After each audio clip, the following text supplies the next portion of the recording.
Berapa sih pendapatan di konser F2L kemarin? Tonton video ini sampai selesai karena di video ini bakalan jadi insight buat teman-teman yang pengen juga jualan di konser kayak gini. Di video sewa tenan kemarin banyak yang nanyain, dengan harga sewa tenan 5 juta sehari itu untung gak sih ketutup gak sih balik modal gak sih Jawabannya enggak. Ya benar, kalian gak salah dengar. Di event F2L kemarin kita nggak untung sama sekali. Malahan kita rugi sekitar 2 juta rupiah. Dari sewa tenan yang harganya 5 juta ditambah dengan modal bahan 3 juta rupiah, jadi totalnya 8 juta. Nah kita dapat cuman sekitar 6 juta aja. Kenapa bisa rugi gitu? Ada beberapa faktor sih. Yang pertama mungkin aku bisa bilang karena open gate-nya terlalu siang. Open gate setengah 2 itu menurut kita terlalu siang karena kita berjualannya pun jadi mepet waktunya gitu. Di event sebelumnya pun sama, di Akurat Fest kita open gate-nya malah jam 2. Dan gak mungkin ya penonton tuh semuanya bakal masuk semuanya di jam 2. Nah ini ada di grup nih. Kita di grup ini lumayan cukup protes ke panitia karena gate-nya pun cukup lambat buat ngemasukin penontonnya. Nih lihat nih, di jam setengah 5 aja ini masih banyak penonton yang ketahan di luar. Banyak banget, ini sampai ngantri keluar nguler ke Cisadea. Jadi ya di dalam ya bener gak maksimal jualannya kita gitu. Terus faktor yang kedua, layout area tenan F&B. Kita cukup tidak beruntung karena kita dapat posisi tenan di belakang pas pintu masuk. Jadi mungkin dari VOV penonton tenan kita ini kurang kelihatan ya. Jadi di belakang posisi. Nah di sini nih posisinya. Ini pintu masuk.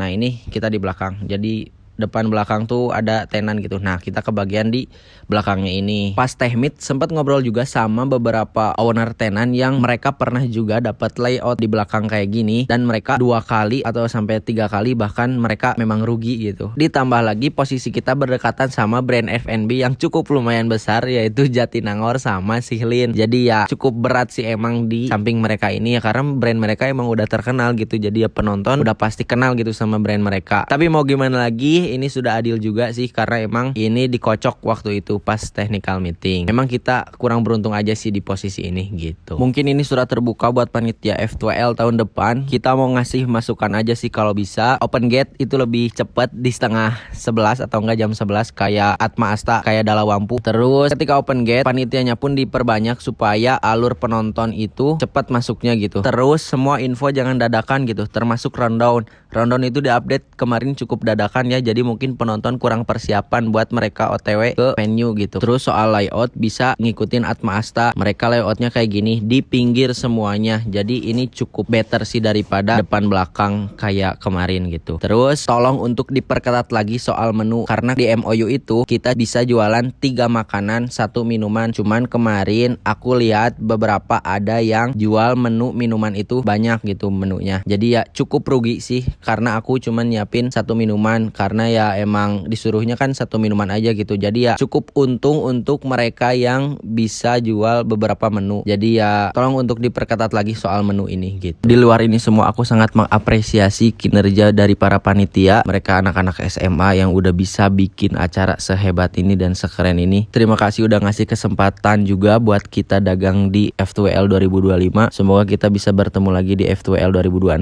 ya. Terakhir, aku sangat menganut paham kalau rezeki itu udah ada yang mengatur. Jadi ya kerugian ini emang udah aku sangat bisa terima sih. Namanya juga bisnis, kadang kita untung, kadang kita rugi.